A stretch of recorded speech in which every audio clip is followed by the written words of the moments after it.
여러분 안녕하세요. 찾아가는 새벽기도 시카고 예수사랑교회 조선영 목사입니다. 오늘도 변함없는 주님의 은혜와 평강이 저와 여러분의 삶의 종리를 풍성하기를 기도합니다. 오늘 말씀은 이사야 44장 1절에서 6절까지 말씀입니다. 제가 읽어드리지요. 그러나 나의 종 야곱아, 내가 택한 이스라엘아, 이제 너는 들어라.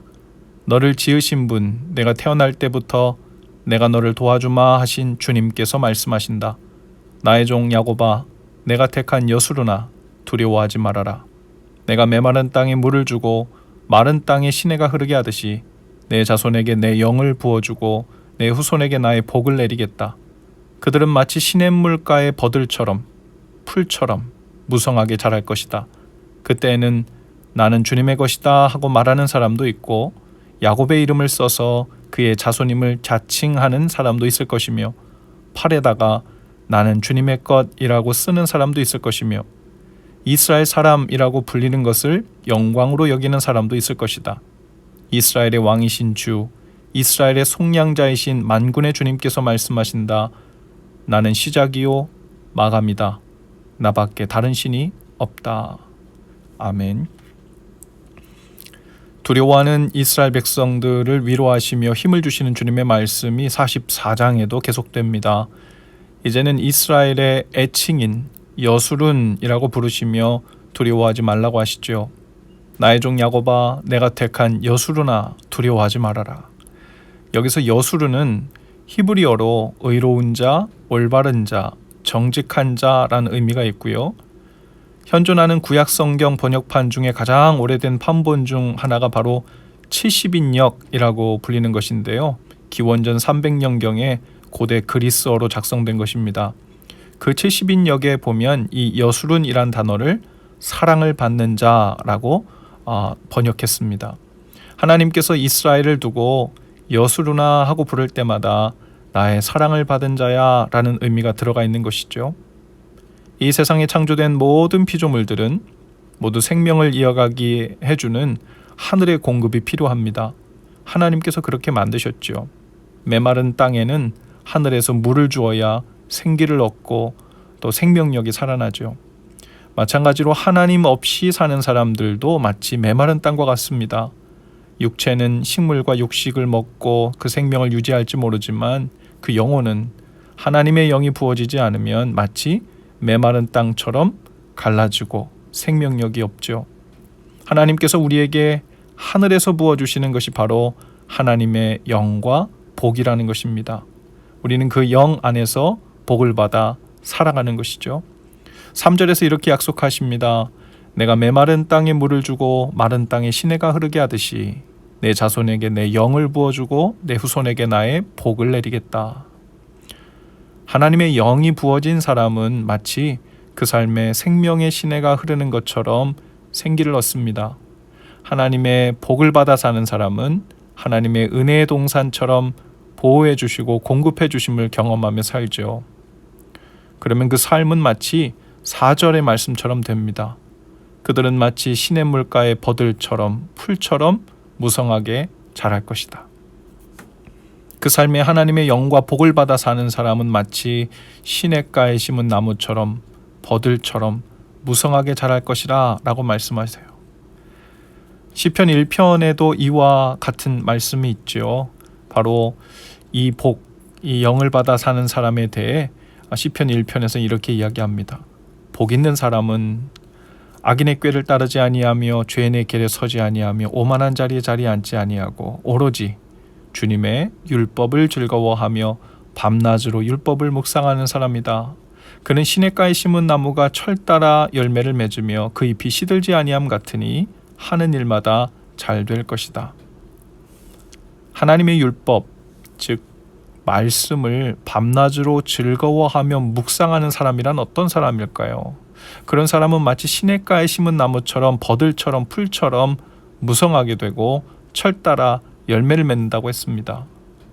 밤낮으로 주야로 말씀을 묵상하고 즐거워한다는 것은 단순히 성경책 읽는 것을 취미로 삼거나 책 읽는 걸 좋아한다거나 하는 그런 의미가 아니죠.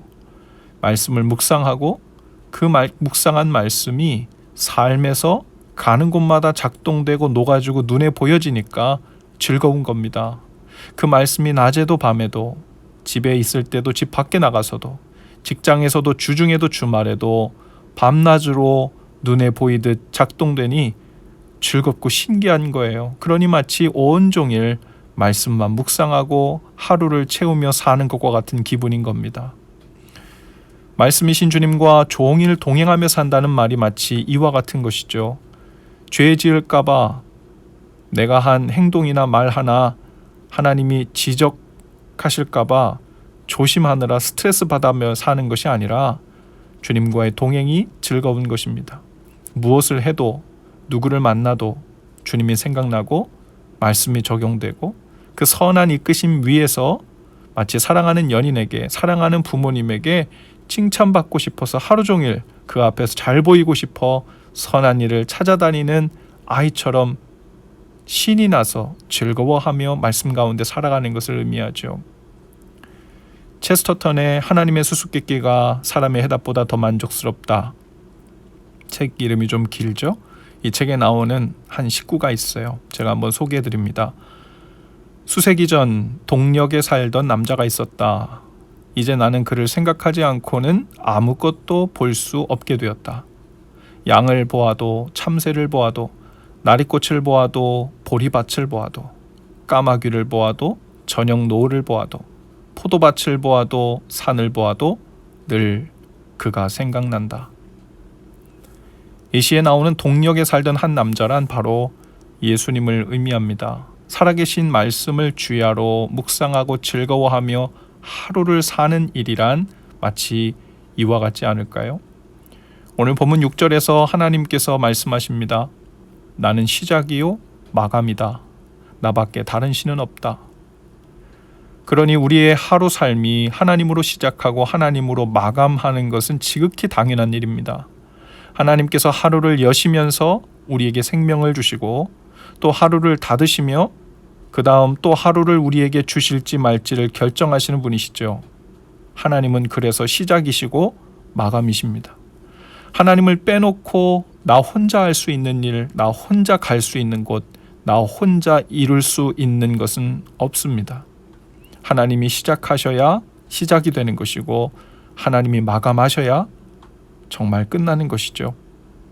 너무도 당연한 말이지만 이 한 말씀이 오늘 우리 마음에 어디까지 새겨져 있는지, 우리 삶에 어디까지 녹아져 있는지, 그리고 그것에 뿌리를 둔 채 우리는 하루를 거동하고 있는지를 돌아보면 좋겠어요.